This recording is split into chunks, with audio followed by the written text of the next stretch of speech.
Isn't it amazing to think about how much technology is changing our world, and seemingly so quickly? It's impossible to keep up with the number of technological advancements that are being worked on, from AI to 5G to VR. Even the way we talk about them feels futuristic. And 10 years from now, there'll be a host of new things that we'll be talking about. Technology will be a huge part of how the story of our lives will roll out. And so in 2 episodes of the Discover the Word podcast, we're looking at 9 sections of Scripture that demonstrate how technology tells the story of the Bible. And so pull your chair up to the table as Daniel Orion Day leads Elisa Morgan, Bill Crowder, and Rasul Berry, and they begin part 2 of this study. And Daniel, what is it you think a study like this can accomplish? Perhaps these stories can at least help us pause when we go to reach for our phone or use devices or whatever, and just ask ourselves, what am I looking for by using fill in the blank? Mm-hmm. And maybe before we pick up our phones or devices, we could even memorize a short prayer like this one.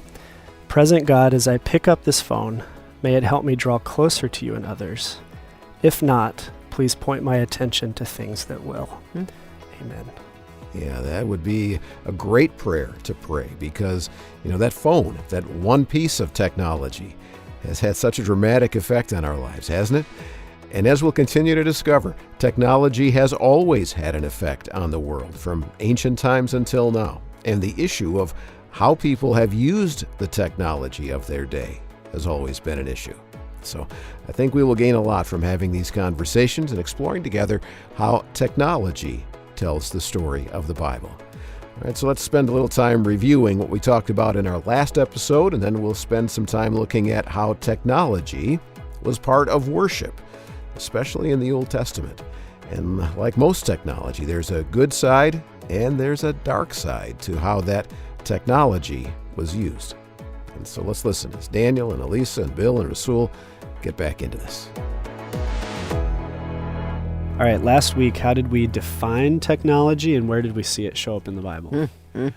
You define technology as taking something that exists and out of that creating something new in order to solve a problem. Yep. And where did we see technology show up in the Bible? Well, we started in the Garden of Eden, where Adam and Eve sewed together fig leaves for coverings. Yep. And what was the problem they were trying to solve? Oh, they were trying to hide from God, and they were embarrassed about their nakedness that they suddenly discovered they had because they had eaten of the tree of the difference between good and evil.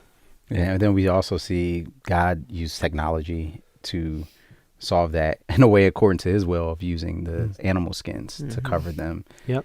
And then Tower of Babel. Bricks. Yep, bricks. And they wanted to build a tower so that they could be with the gods, the little g gods, and they wanted to build a city so that they would not be scattered. Mm-hmm. And the irony there was God was already with them Yeah. and had given them a better name than they could ever make for themselves Yeah. because they were image bearers of God. Next story was Moses and how his mama created a basket from papyrus reeds and with tar and pitch waterproofed it and put him in there. And she needed to save him because Pharaoh was killing babies. And Pharaoh's daughter found him. Yeah. And by saving Moses' life, that sets up pretty much the whole rest of the story of the Bible, which is pretty crazy. So that was a pretty important invention of technology there. And then in Deuteronomy, what did we see?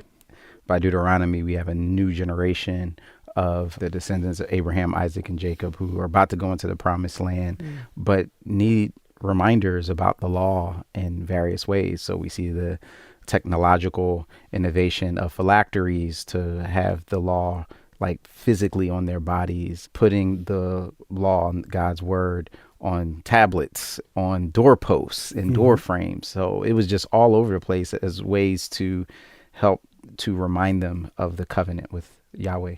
Yeah. And also they were commanded to put railings on the flat roofs Oh, yeah. so people didn't fall off. Pretty practical. Yeah. So there was the heartbeat of the law was to love God and love others. And we see that really work itself out in creating these new technologies to do both. I want to start this week with 2 stories that are related. So we'll look at one in this conversation and then another one in the next conversation. They're related because both of them can be summed up as technology used, created for worship. So that's kind of the theme that we'll see. So for our first conversation, let's go around and read Exodus 31, verses 1 through 11.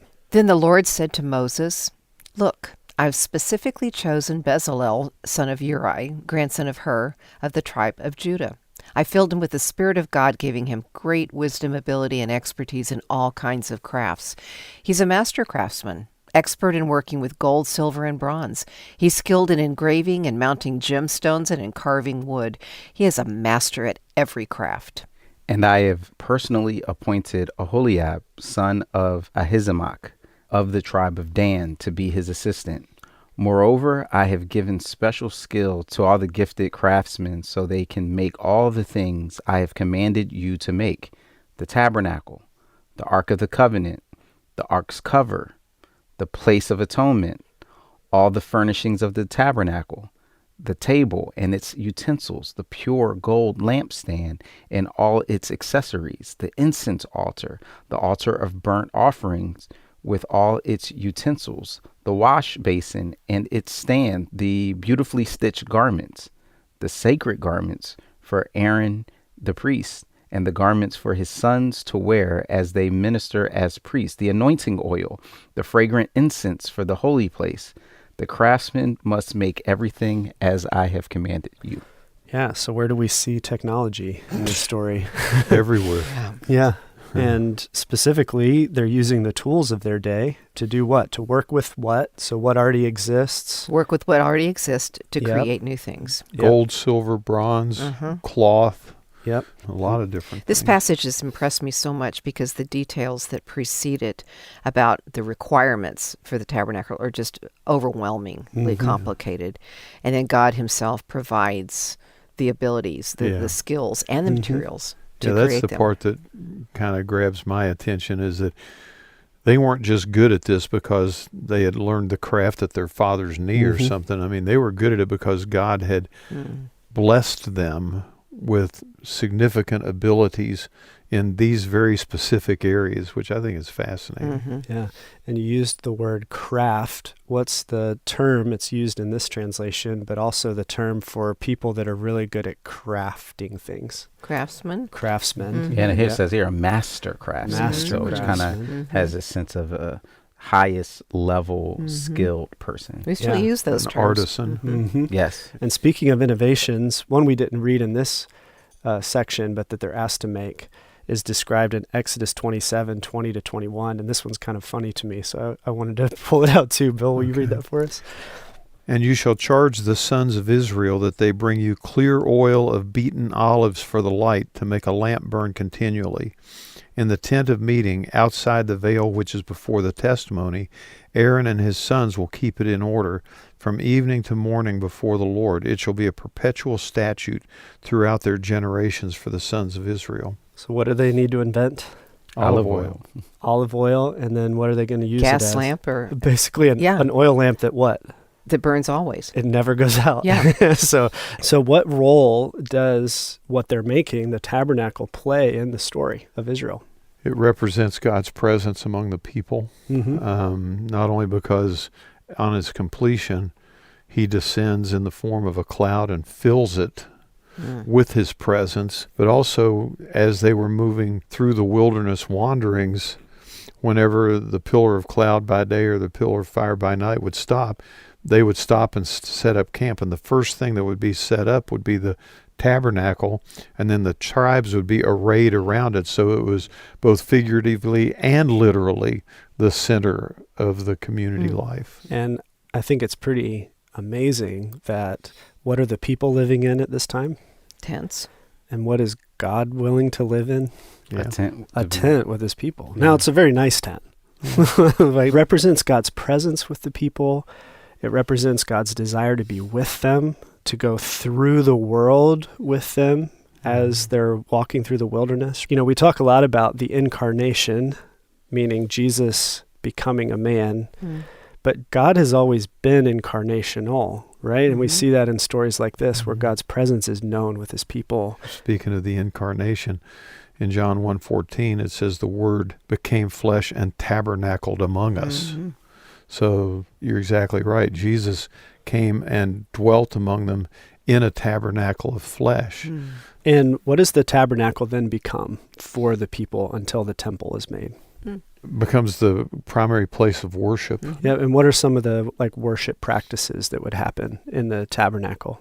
Well, I think of the Yom Kippur, Day of Atonement, where you would have, sacrifice of a lamb for the sins of the people, the basins, the oil, the incense, all of these different ways of worshiping Yahweh at the tabernacle. Yep. So worship for sure. And then Moses would go into the tabernacle for what reason? To talk with God. Yeah. Right? At least at the beginning, right? Yeah. The tabernacle becomes this relational connection with God. So this connection with God is being established through this creation of new technology. What are some of the ideas that maybe kind of overflow out of this story that we can relate to as we think about using technology in worship, or even just how they used technology to worship?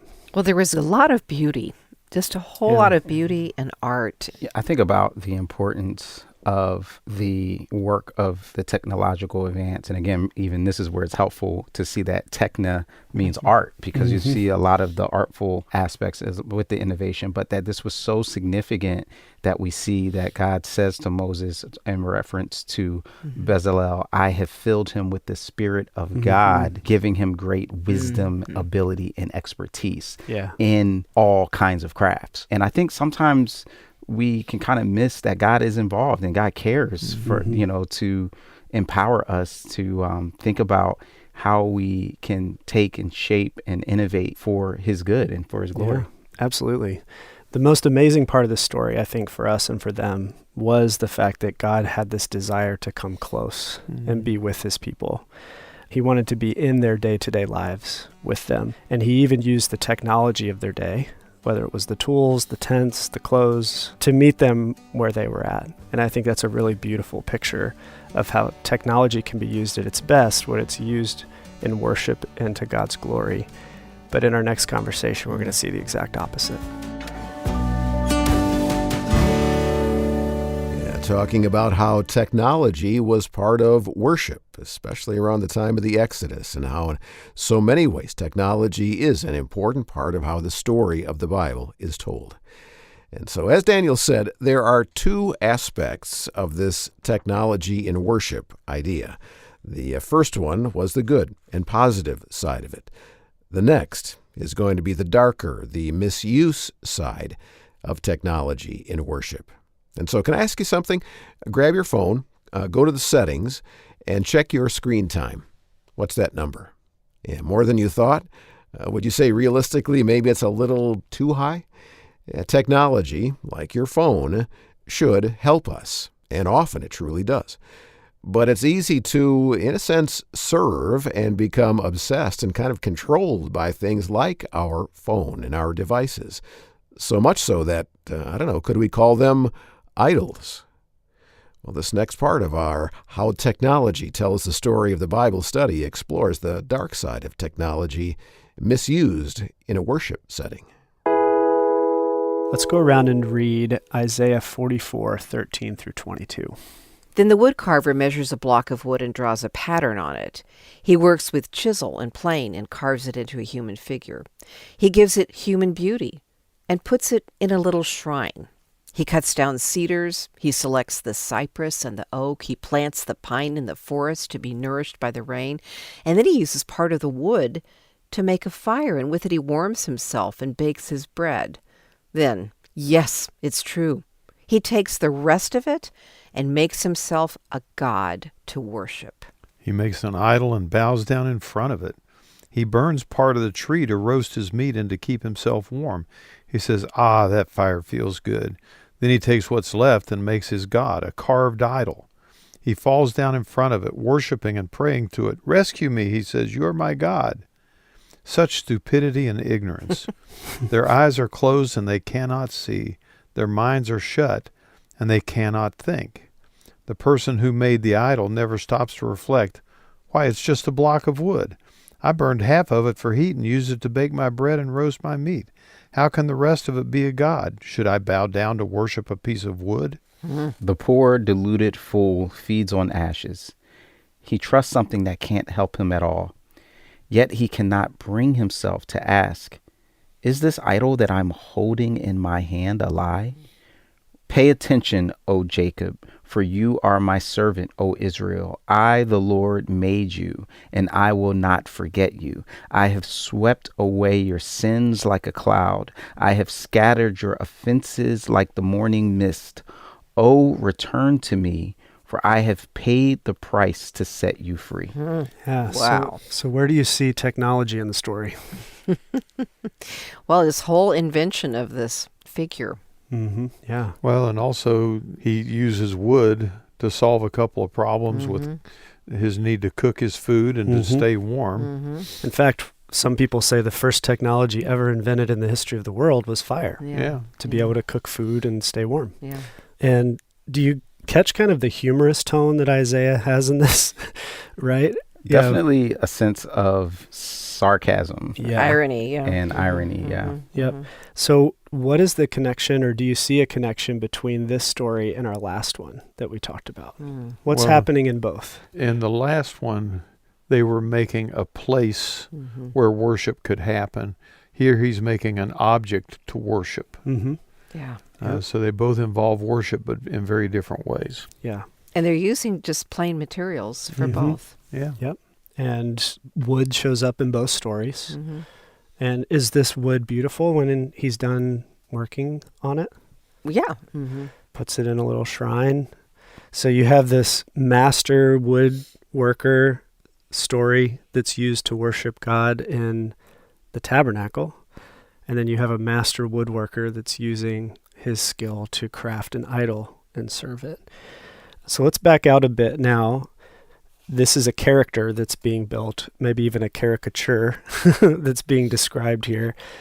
So we're in what book of the Bible? We're in Isaiah. Yep, and we're pretty far into the book now. So what's Isaiah about? It's a big question, Daniel. Yeah, it is. Isaiah is about a lot of things. It's one of the longest books in the Old Testament. But Isaiah is a prophet who is God's instrument to try and call the people back to him. The people have been rebellious, drifting from their spiritual roots that we saw Moses reinforced with the people before they even entered the land.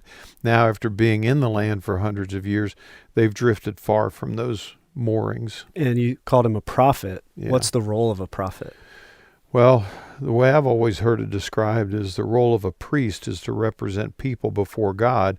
The role of a prophet is to represent God before people. And what does that look like? Well, it looks like telling them the truth. They may not want to hear it, but sometimes it's correction. Sometimes it's prediction, but it's always connection to God and his ways. And I think in particular, prophets are oftentimes putting a finer point and a sharper edge on things that have already been revealed in the law. So in this in particular, I think is an allusion to the first commandment. You know, you shall have no other gods before me. You should not make an idol out of a carved image, right? But the people haven't listened. The people have kind of gone astray. And so Isaiah is recalling and challenging them with that same command, but in a fresh and new and dynamic way. Yeah. So he's reminding them of the truth, right? Prophets were often called truth tellers, and warning them of consequences that come when they try to do things their own way, right? The Bible often calls that when people did what was right in their own eyes. And that usually leads to really bad things. And yeah, it's interesting, Daniel. We've been operating under the definition of using something that exists to make something else to solve a problem. Here in Isaiah, this woodworker is using something that exists to make something to create a problem. Yeah, that's right. And does technology that's created ever cause problems? Yeah, kind of, Yes. sort of. Yeah, sometimes, Yeah. right? Yep. I think it's also interesting, Rasul, you brought up the beginning of the law that God said to not make any graven image of him. Who is supposed to bear the image of God in the world? We are. Right. So kind of the countercultural thing that's happening, even in God giving that law back in the 10 Commandments, is don't make images of me. I already made an image of myself, which is you.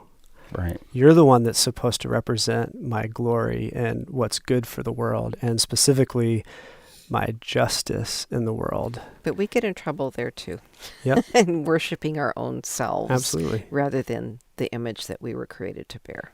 I think of the thread that we discussed from the very first conversation in the garden and then in the Tower of Babel, that the enemy often tempts us with what we already have and then causes us to lose it by pursuing something else to get what we have. So in the case of us being God's image bearer and living into that identity, it's making another image. And I think technology in its most dangerous forms also tempt us to try to find what we already have around us. I think about connection and how much longing there is to do that, but then how you can end up being so sensitive to the comments of people you don't even know that you are not engaged with the people that are around you who actually care about you and aren't just trying to be a troll or something. And so I think that same thread continues to play itself out. And we're kind of hinting around the idea of idolatry. But if we were going to define what idolatry is, what would be a good way to define that?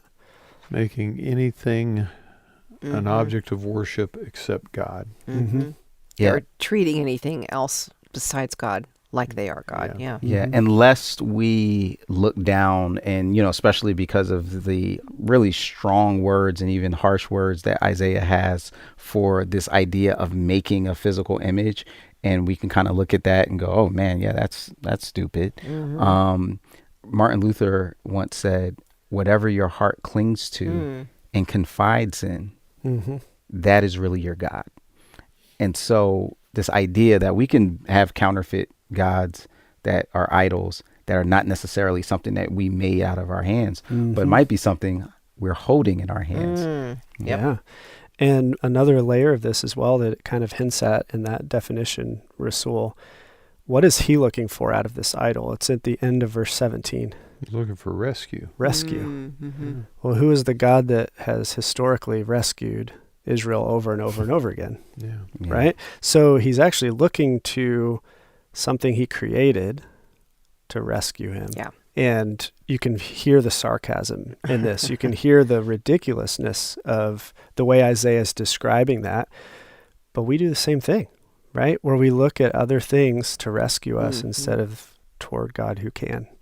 So what are some of the themes that you see between what happened in our last story around woodcarvers and this story with woodcarvers?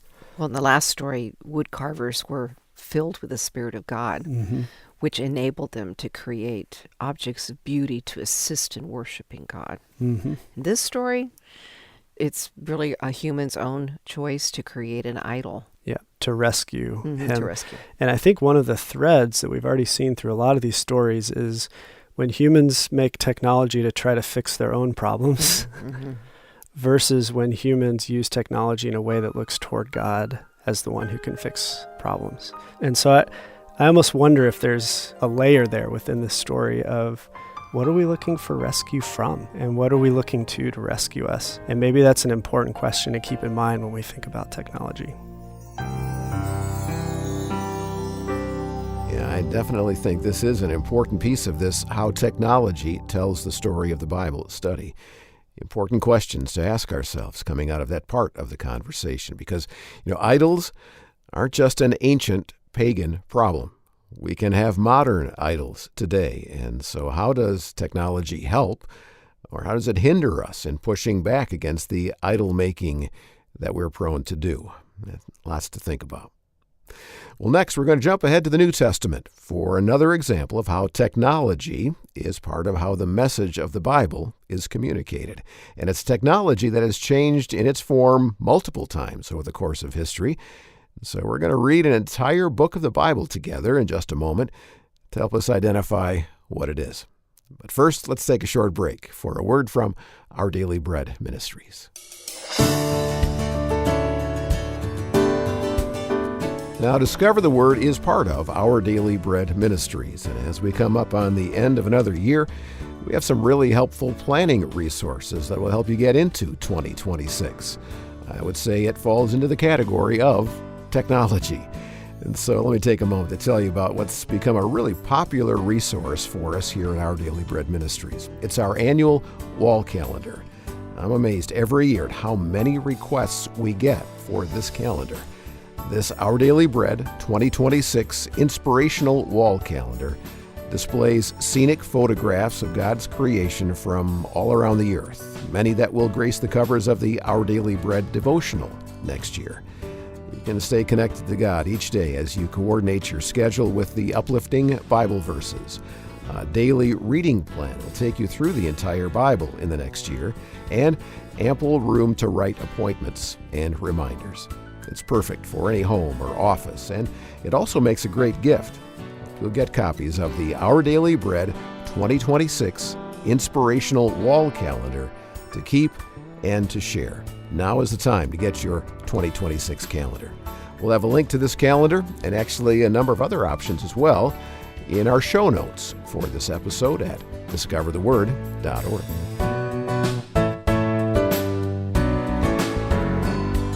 So, when is the last time you wrote a handwritten letter, folded it, put it in an envelope, put a stamp on it, and took it to the mailbox? Well, there's a good chance it's been a while. And do you remember the last time you received a handwritten note or letter from someone? Yeah, emails and texts have kind of made that kind of letter writing more and more uncommon. And overall, not just letter writing, but the use of pen and ink and paper, and even the skill of handwriting sometimes feels like a relic of the past. But that change has really been pretty recent. Pen and paper are technology that have played a critical role in human history, dating back to ancient civilizations. And so next, the group's going to look at a passage, an entire book of the Bible actually, where the technology of pen and ink is mentioned. And we're going to explore together how the central message of the Bible was communicating using forms of that kind of technology. The power of the pen is at the center of the technology that Daniel wants us to focus on. How do you feel about reading a whole book of the Bible together? I kind of like that. Yeah, it's a shorter letter. Okay. So It would have to be. Yeah. Let's go around the table and read the letter of 2 John. Okay. Bill, will you get us started? Okay. This letter is from John the Elder. I'm writing to the chosen lady and to her children, whom I love in the truth, as does everyone else who knows the truth, because the truth lives in us and will be with us forever. Grace, mercy, and peace, which come from God the Father and from Jesus Christ, the Son of the Father, will continue to be with us who live in truth and love. How happy I was to meet some of your children and find them living according to the truth, just as the Father commanded. I'm writing to remind you, dear friends, that we should love one another. This is not a new commandment, but one we've had from the beginning. Love means doing what God has commanded us, and He's commanded us to love one another, just as you heard from the beginning. I say this because many deceivers have gone out into the world. They deny that Jesus Christ came in a real body. Such a person is a deceiver and an antichrist. Watch out that you do not lose what we have worked so hard to achieve. Be diligent so that you receive your full reward. Anyone who wanders away from this teaching has no relationship with God. But anyone who remains in the teaching of Christ has a relationship with both the Father and the Son. If anyone comes to your meeting and does not teach the truth about Christ, don't invite that person into your home or give any kind of encouragement. Anyone who encourages such people becomes a partner in their evil work. I have much more to say to you, but I don't want to do it with paper and ink, for I hope to visit you soon and talk with you face to face. Then our joy will be complete. Greetings from the children of your sister, chosen by God. All right. So where do we see technology in the story? Paper and ink. Paper and ink. And this was pretty modern technology of that day. No kidding. No Yeah, they had kidding. graduated from stone tablets to clay tablets to papyrus and parchment as the main vessel for the writing. And he acknowledges that this technology has limits. What are the limits that this technology has? You know, he says, interesting, I have much more to say to you, but I don't want to do it with paper and ink, which implies it won't possibly be communicated just in that way. It may be that there's a personal touch that's needed, a relational aspect of what he has to share with And them. I think we've said that before in some of our interactions, haven't we? You know, it's like, I don't want to just put this down in a letter or an email or a text. We need a real live conversation. Yeah, I've definitely experienced this, not doing this well and then doing this well at different points. But like, there are certain things that you just should not put in the text because you can't read tone. Especially with capital letters. Yeah, or just even at all, Right. There's certain things that you go, okay, I need to find the closest, most relational context in order to have this conversation. That's why I think when he says face to face and going back to that, sometimes there's certain conversations that just need that. Yep. And that's what he says, for I hope to visit you soon and talk with you face to face. There's something about, as great as this paper and ink is, there's something that it can't quite do that needs to be done in person. Yeah, because again, it is tone of voice, it's facial expression, it's body language. All of those things are part of how we communicate with each other, and you can't get that in an email. Yep. So I wonder if maybe part of it's the urgency that he feels, like I need to address a couple things quickly, so I'll just write it in a letter, get that sent, and then I hope to come see you later. Maybe it's something that he wants to show them love or affection in some way, and it's like a letter's just not going to do that, right? I need to see them, or maybe it's to confront something deeper. We don't know. So let's zoom back out and look at who the characters are in this story and the context. So who are some of the characters that we meet? That's from John. John who? Traditionally, it's been held to be Jesus' disciple, the brother of James, one of the sons of Zebedee, and that's what I've always understood it to be. He also calls himself the beloved disciple over and over again, which is just, as I've come to understand it, he really understood God's love for him and embraced it and absorbed it and functions from it. Absolutely. He seems to be well known. Who's he writing to? Interesting term. He talks about the, chosen lady and her children, which, just because of the nature of the letter and whatnot, I think we posit that to mean he's talking about the church. But I just think that's interesting language. I mean, there is a picture of us being the bride of Christ in Ephesians 5, so it's not unusual for that picture. Is there a patron, right? There was a lot of wealthy women at times that they would actually, their home would be the place the early church would gather. So you think of Mary, who was the mother of John Mark, and and he references who he's with and writing from, and who's that? It's also another female. Her sister. Yeah, the children of your sister. The church is often referred to in terms as the bride of Christ. So it could easily just be one church to another church in that kind of way. And he warns them about another group of people. Deceivers, false teachers. And he uses a big term for them. Antichrist. And John uses that regularly when he talks about the Antichrist. And how does he define them in other letters as well? The person who does not acknowledge Jesus Christ as the Son of God. Yeah. So denies the Father or the Son is the language that comes up a lot. Yep, but specifically, he's addressing those who did not teach that Jesus had literally taken on a physical body. And there was an ancient heresy about that Jesus was just a spirit being. He didn't just have a physical body. And he's specifically, I think, speaking against that. Yeah, verse 7. I say this because many deceivers who do not acknowledge Jesus Christ as coming in the flesh have gone out in the world. Any such person is a deceiver and the Antichrist. Yeah. So I wonder, going back to why did he feel he needed to write a letter quickly and then come visit them later? Maybe that's the real impetus for this letter, is to remind them of what matters and to specifically warn them of this false teaching that was going on. And then he uses the term children for those who are following him. And it almost could sound patronizing in one way, but he doesn't mean it that way, does he? It's affectionate. Yeah, and it's back to how he views himself, too, as the beloved. Yeah, I think about the church that I came to know the Lord at. They had this tradition of, the mothers of the church. Right. Church, and First Lady. And and they were like, now, baby, you need to keep following Jesus now, and it's like, that sense of baby or younger. It was a term of endearment because they had been through things and they had seen things. And I love that. Yeah. So going back to the description of technology, letter writing isn't unique to the New Testament, and we've learned a lot about letter writing. What are some of the things we've learned about letters in the Bible?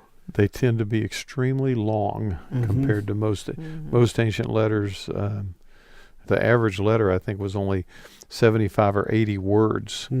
And some of the letters are in the thousands of words in the New Testament. Yeah. And what was kind of the process for writing a letter at You'd this use time? a scribe, so it would be dictated, and a scribe who had a specific skill for writing would take it down. Yeah, and it was much more communal than we usually think of. We usually picture ourselves at a desk writing a letter to someone else alone. And here, when he mentions the children of your sister also send you greetings, there's probably a sense in which, although he's the primary person writing the letter, you have others around him that are maybe like, oh, you should say this, and we love them, and make sure you say Tell her such hi. and such. Yeah. Which is kind of fun to picture as well.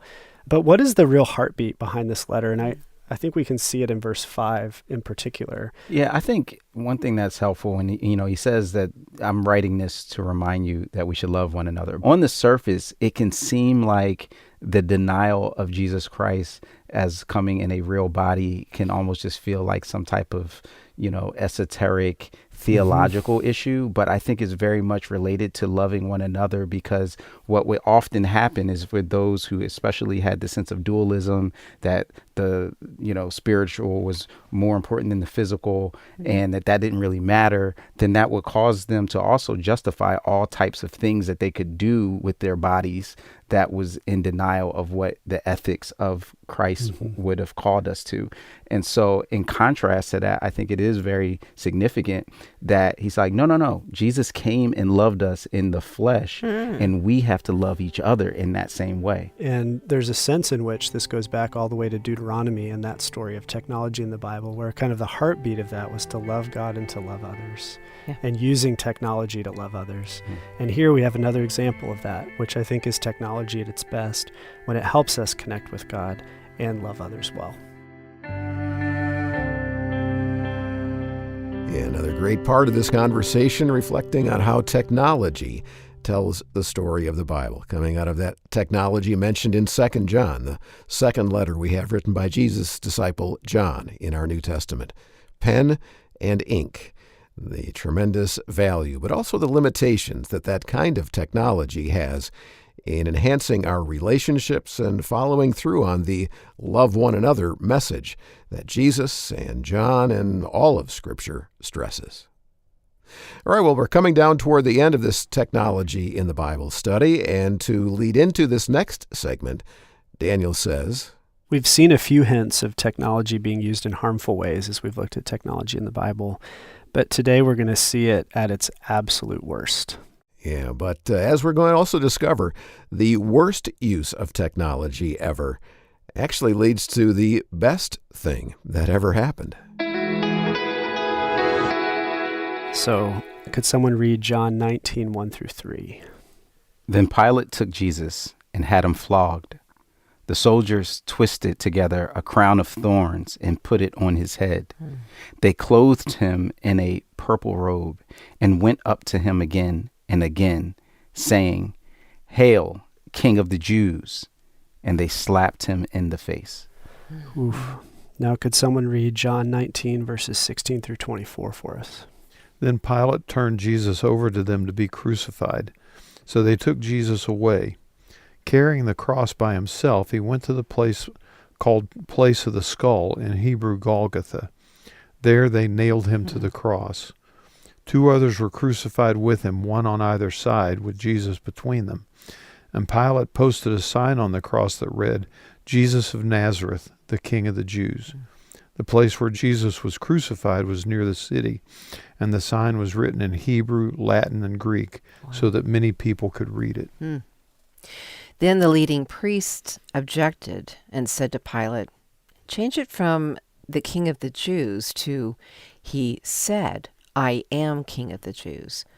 Pilate replied, "No, what I have written, I have written." When the soldiers had crucified Jesus, they divided his clothes among the 4 of them. They also took his robe, but it was seamless, woven in one piece from top to bottom. So they said, "Rather than tearing it apart, let's throw dice for it." This fulfilled the scripture that says, "They divided my garments among themselves and threw dice for my clothing." So that is what they did. So the technology in the story is very dark. Where do we see technology in this story? Well, he was flogged with a whip. Yep. He's nailed to a cross. Mm-hmm. And what were some of the other pieces of technology? Well, they wrote a sign.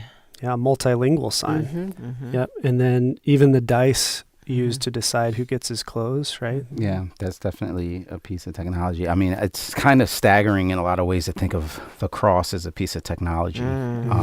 But to use the definition that we've been using, you know, an advancement and innovation to solve a problem. And in this case, you know, one of those problems was anything that was deemed an enemy to the Roman Empire, a way to discourage or warn people. These are the consequences if you go against Caesar, if you break the law in some type of way that we deem fit. Obviously, in the case of Jesus, there were no laws that Pilate pointed to that he broke. But yeah, it's a kind of stark thought to see that the worst uses of technology involve oftentimes that kind of violence. And later they're going to confirm Jesus is dead by stabbing a spear into his side, which was a piece of technology that was invented for warfare.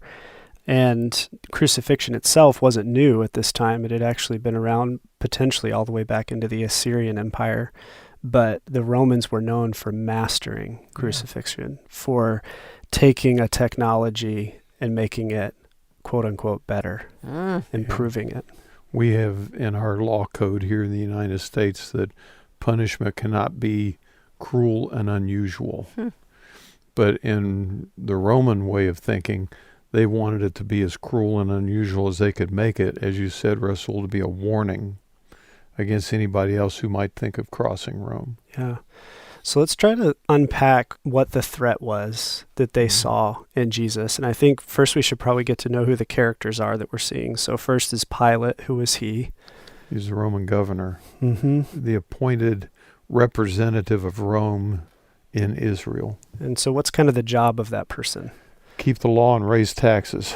Yeah, whatever's in the best interests of the Roman Empire, you're protecting that. Yeah, and I would say especially keep order, because I think that's when he gets concerned, when he starts to see a riot begin to break out, and that matters more to him. And for him, if he displeases Caesar, what's probably the consequences for Pilate?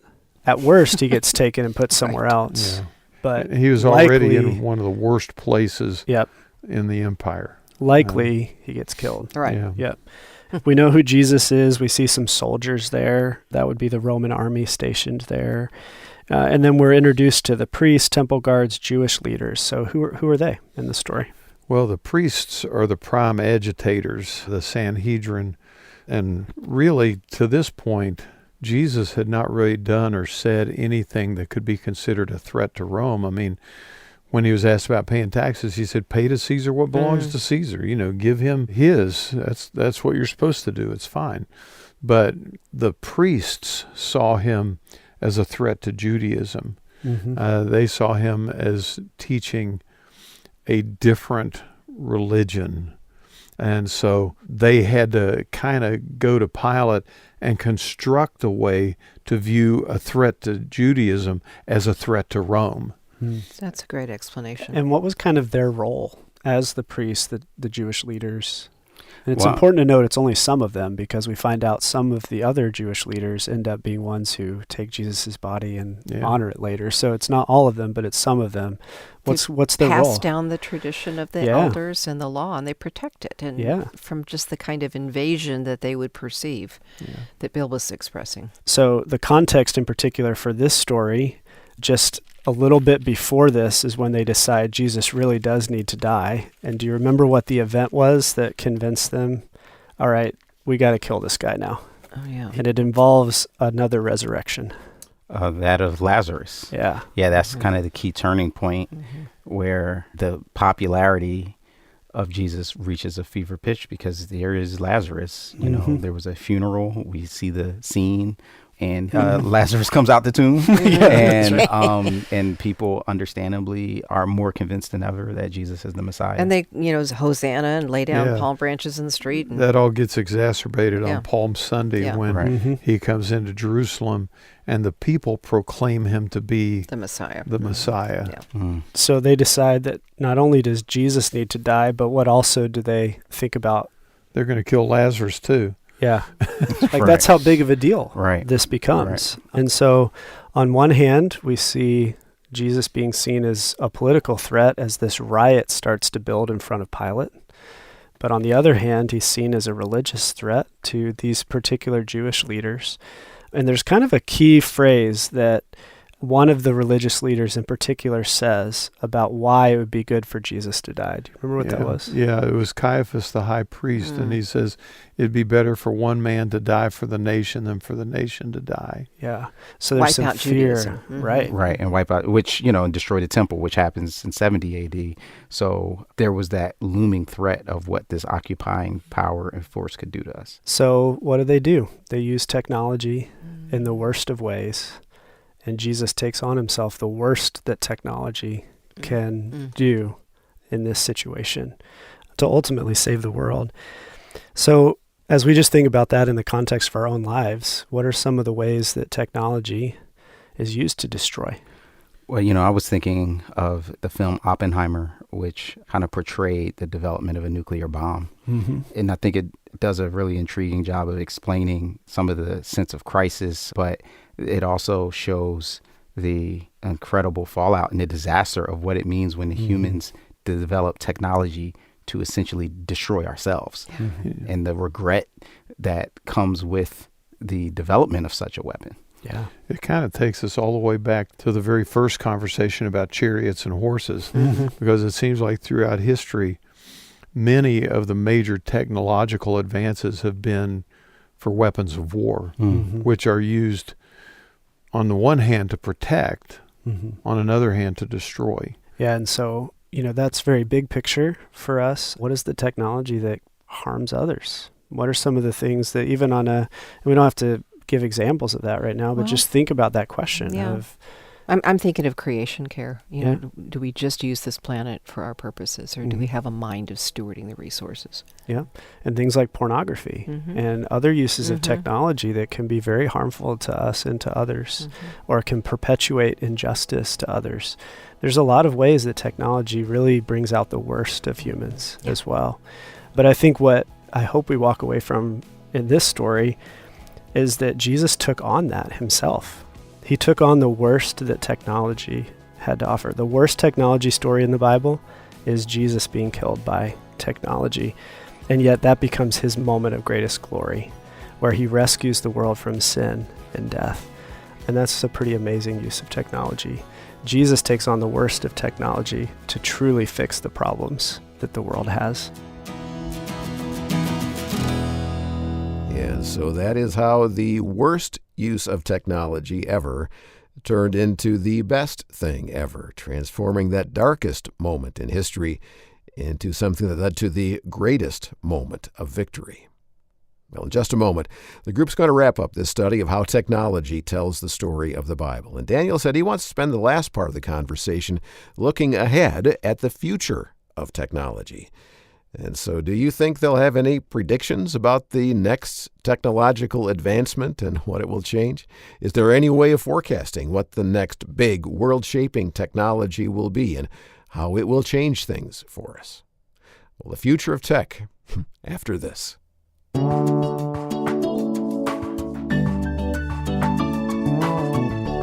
Now, this study is an outgrowth of a resource created by Daniel and his team at Reclaim Today, the part of Our Daily Bread Ministries that focuses on reaching those in their 20s and 30s and encouraging them in their faith and their walk with Christ.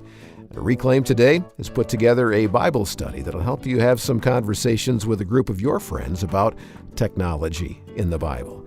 It walks with you and your group through 7 ancient stories from Scripture that can help you follow God in our digital world. It kind of helps you have your own in-person Discover the Word style group.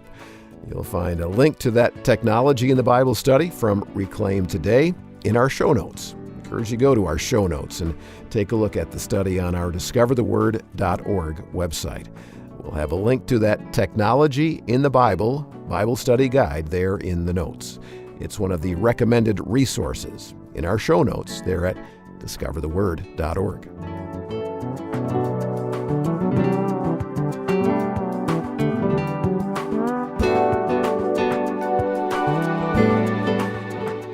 And so when you hear some experts talk about the future of technology, the things that will become reality in the next 25 years, to be honest, it sounds a lot like science fiction, doesn't it? But if you think back 25 years and how different the world is today, maybe it's not all science fiction. But while no one knows for sure what is on the horizon and what technological breakthroughs are set to transform things for the next generation, we probably better buckle up because we're about to take a journey into the future, a future that will be shaped by astonishing innovations and profound societal shifts. As much as ever before, we stand on the threshold of a future where technology could solve some of our greatest challenges, or it could exacerbate some of our greatest problems, because in a lot of ways, it's up to us how these tools will be used. And so we're going to conclude this two-part series on how technology tells the story of the Bible by going to a passage in the writings of the Old Testament prophet Micah for a prophetic warning about the consequences of our choices. So I thought to end our series on technology, we'll look into the future and see what the future of tech is. Does that sound fun? Because we can totally tell right from here. Yeah, are we going to invest in the stocks as we... Yeah. Yeah. There's a passage in the Bible that hints at the future of tech, at least at the end of all time. So we're going to read it and see what you think. So let's go around the table and read Micah 4, verses 1 through 7. In the last days, the mountain of the Lord's house will be the highest of all, the most important place on earth. It will be raised above the other hills, and people from all over the world will stream there to worship. Stream there to worship. I get it, Daniel. Okay, they're going to stream. You might as well go ahead. I don't think that's a reference to Okay, YouTube. Just checking. Okay. People from many nations will come and say, "Come, let us go up to the mountain of the Lord, to the house of Jacob's God. There he will teach us his ways, and we will walk in his paths. For the Lord's teaching will go out from Zion. His word will go out from Jerusalem. The Lord will mediate between peoples and will settle disputes between strong nations far away. They will hammer their swords into plowshares and their spears into pruning hooks. Nation will no longer fight against nation, nor train for war anymore." Everyone will live in peace and prosperity, enjoying their own grapevines and fig trees, for there will be nothing to fear. The Lord of heaven's armies has made this promise. Though the nations around us follow their idols, we will follow the Lord our God forever and ever. In that coming day, says the Lord, I will gather together those who are lame, those who have been exiles, and those whom I have filled with grief. Those who are weak will survive as a remnant. Those who are exiles will become a strong nation. Then I, the Lord, will rule from Jerusalem as their king forever. So where did you see technology in the story there? The beating the spears into pruning hooks and the swords into plowshares, yeah. Yeah, what are plowshares? Yeah, so plowshares. So think about, really for just both of them, picture the tools that for us go behind a tractor, technology, Oh, okay. but then would be used to till the ground and prep it so that you could plant, Grow. right? Mhm. And then to harvest. So the opposite of killing, you're growing. So in our Okay. last conversation, we talked about technology at its worst, which was used in warfare, destroy others, those types of things. Here, it's like technology at its best, used for peacekeeping and prosperity. So let's back up. Where are we in the story of the Bible here? What's going on? So this is the Old Testament, and specifically in the prophets and the prophet Micah. And this is an instance, I know sometimes the prophets did a lot of forthtelling or proclaiming God's word, but sometimes they did foretelling and kind of rolling back the curtain of time to kind of see the day of the Lord or the last days, which is very clearly what Micah is doing here and challenging the people to see. And what do we know about Micah? He was from a little town called Morasheth. Yep, in the southern kingdom of Israel. And that's it. There's really not much that we know about him. Except he's got a really famous verse in Micah chapter 6, verse 8, about justice and mercy and loving. And we do quote that quite a bit. So. Well, and he's got another famous verse in 5:2 about Messiah being born in Bethlehem. To Ruth, yes. Mm-hmm. Good. And I would say this is the other really famous Yeah. section, because even songs Right. have been written about the use of warfare Yeah. being flipped Yeah. and those tools They'll being study used. war no more. Yep. And then who's he writing to? It's two groups of people. Samaria, Mm-hmm. which is the northern kingdom. Yep, capital of the northern kingdom. And who else? Jerusalem, southern kingdom. Southern kingdom. And he's writing to Israel's leaders in both groups because they're corrupt. He even alludes to the story of Ahab, the king of Israel, stealing the vineyard from Naboth because Israel's leaders are corrupt. They're looking to take advantage of the poor, to build up the wealthy, basically causing a lot of injustice. And that's a common theme throughout the minor prophets, especially. There's a lot of crying out against injustice and against taking advantage of the poor. And there's a few specific examples they give in this of bribes, of using law to benefit the wealthy.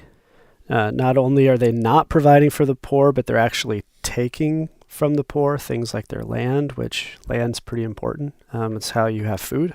And then they're actively rebelling against God's law. So what does Micah warn will happen? Not in this passage, but in general, what is going to happen is the consequences of those things. That there are going to be empires who are going to oppress them Yeah. and take them over. And they're going to be taken from their homes into exile and lose everything. There's going to be consequences. But will those consequences last forever? No, because he says he's going to bring the exiles back home and he's going to make a strong nation out of the weak. There's going to be a restoration promised. And so that brings us all the way back to the very first technology story that we looked at, where even in the midst of consequences in Genesis 3, God was already foretelling, giving a picture of the hope that would come through Christ. And then that ties us into our last technology story, where Jesus took on the worst that technology could offer to offer hope. So we're beginning to see a thread, right, that goes through the whole story of the Bible. Yeah, and a beautiful sense of redemption, but it's a redemption that also speaks to our need for it in the present, right? The turning swords into plowshares, instruments of weapon of destruction, spears, and the pruning hooks. And that, I think, really speaks to the question and challenges us with, we make choices as a society and as individuals what we do with the technology, right? Like a knife is not morally good or bad. It's what do you do with that knife, you know? There was a quote, Dr. Martin Luther King Jr. Spoke about these things. He said, the richer we have become materially, the poorer we have become morally and spiritually. We have learned to fly in the air like birds and swim in the sea like fish, but we have not learned the simple art of living together as brothers. And I think this vision at the end is use the technology, use the innovation, use what we have together to actually learn how to love each other and not destroy each other. Yeah. And who does it benefit in this passage? Everybody. I mean, everybody's lifted up. And what are some of the ways that people will benefit? Well, he's talking about the comfort given to grief, those Peace who and grieve. prosperity. Peace. He's talking about healing. Yep. Look at verse 4. What jumps out to you in verse 4? Everyone will sit under their own vine and under their own fig tree, and no one will make them afraid. And that last part might be the most important part. Yeah. No one will make them afraid. Yeah. And the technology that's being reversed here, what is it usually used to do? For fear. Instill fear. fear because fear of war, punishment, death. Yeah. So as we think about this series and spending time in these 9 different stories, 10 different passages, talking about technology in the Bible, what are some of the things that we walk away with thinking about as we think about our own relationship, Bill, to technology? Yeah, I'm still not sure I buy that expression, but that's okay. I understand what you're saying. I think the biggest thing I walk away from it with is the tremendous sense of responsibility that is inherent in everything we have and everything we use. Stewarding, is the word that comes to me. I love responsibility and then stewarding. What am I going to do with it? How am I going to invest it? Yep. There's a thin line between leveraging the technological advances to better do what God has called me to do versus to make the technological advances my God and to somehow have a disordered prioritization or fixation with the thing, right? Versus how is God calling me to use the thing? So the story of technology in the Bible tells the story of the Bible. It begins with humans trying to cover their shame and fear with leaves, and continues in very sad ways with people carving idols out of the same wood they're using to cook their meals. Obviously, technology is at its worst when it's used to harm and destroy others. And Jesus himself took on the worst of technology when he died on the cross to rescue us from sin and death and all of our worst uses of technology. But technology is at its best when it helps us worship God or protect others or connect with those we care about, like in 2 John. Basically, it's at its best when it helps us love God and love others. So as we walk away from this series, trying to make wise decisions with our technology, perhaps these stories can at least help us pause when we go to reach for our phone or use devices or whatever, and just ask ourselves, what am I looking for by using fill in the blank? And maybe before we pick up our phones or devices, we could even memorize a short prayer like this one. Present God, as I pick up this phone, may it help me draw closer to you and others. If not, please point my attention to things that will. Amen.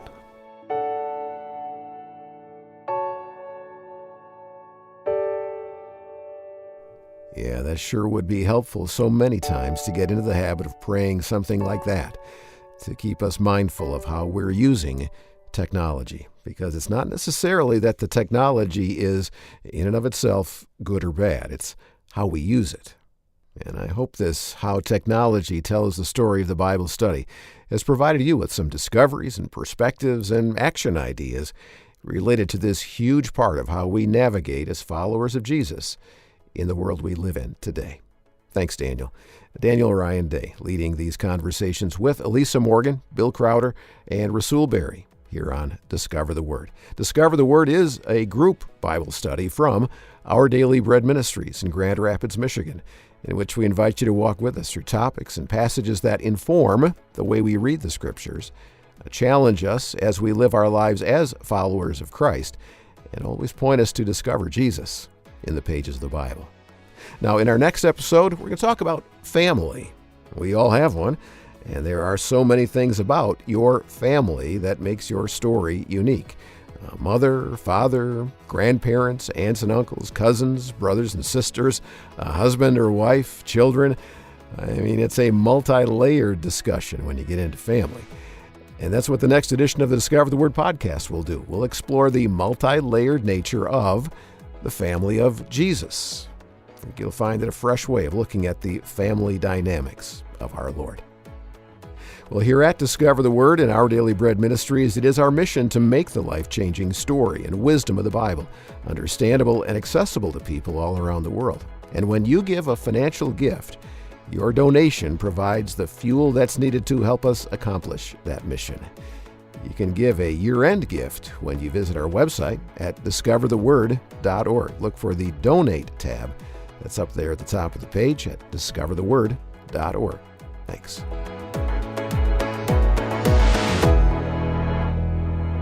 And thanks for listening. I'm Brian Headinga. Discover the Word is provided by Our Daily